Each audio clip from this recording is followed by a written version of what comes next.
Tänasel Riigikogu täiskogu istungil andsid ametivande Diana Ingerainen ja Raul-Stig Räästa, kelle koduparteiks on Eesti 200. Mõlemad verivärsked Riigikogu liikmed lubavad, et saavad uues rollis kenasti hakkama. Ma tegelikult olen ju osa võtnud Viimsi valla volikogus ja kohalikus omavalitsuses olnud 2 aastat istunud, et ma natukene olen tuttav, mis siin toimuma hakkab ikkagi, ja ma olen teinud komisjonide tööd enne ka kultuurikomisjonis siis Viimsi vallas. Et loomulikult on erinev, aga ma arvan, et hea võimalus õppida veel rohkem. No sotsiaalmeedias Eesti valija juba muretseb, et kes maksab kinni teie lennupiletit Stockholmist Eestisse ja vastupidi ka. Ei pea muretsema selles mõttes, et kuna ma lendan Stockholmi ikkagi koju, siis keegi ei maksa seda kinni, ma pean need ise kinni maksma. See ei ole mingi asi, mis kuulub kuluhüvitiste alla, seega ma pean need kulud ise kandma täielikult.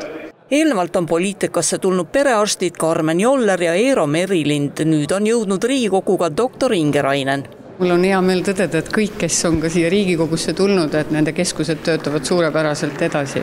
Et pigem ma näen, et see on ajamärk.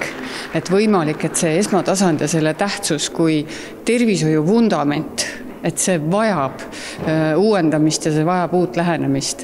Ja võib-olla, et meie olemegi need kõige õigemad inimesed, kes oskavad seda sisendit anda, et kuidas neid reforme läbi viia. Ent tegime ka väikse teadmiste proovi, mis verivärsket Reformierakonna ja Eesti 200 koalitsiooni puudutab. 3 teemat, need põhiteemad, mis alusleppesse kirjutati. Ma ei ole sellega veel tutvunud, sest ma tulin nii värskena siia sisse, aga ma tean seda, et praegu kõige tähtsam asi oli ikkagi see nii-öelda siis põhiseaduse eelnõu siis muudatus, et välismaalased ei saaks valida. Ma ütleks selle kohta, et kaitse ja sõja ajal ei saagi mitte midagi muud öelda.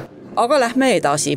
Kui mitu häält on koalitsioonil koos Riigikogus, ma mõtlen siis Eesti 200 Reformierakonnal?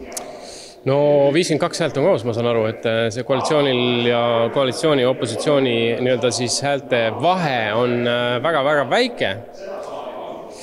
Mis tähendab seda, et siin nagu mingit passimist ei ole ja inimesed peavad põhimõtteliselt 0-4 alati kohal olema. 52.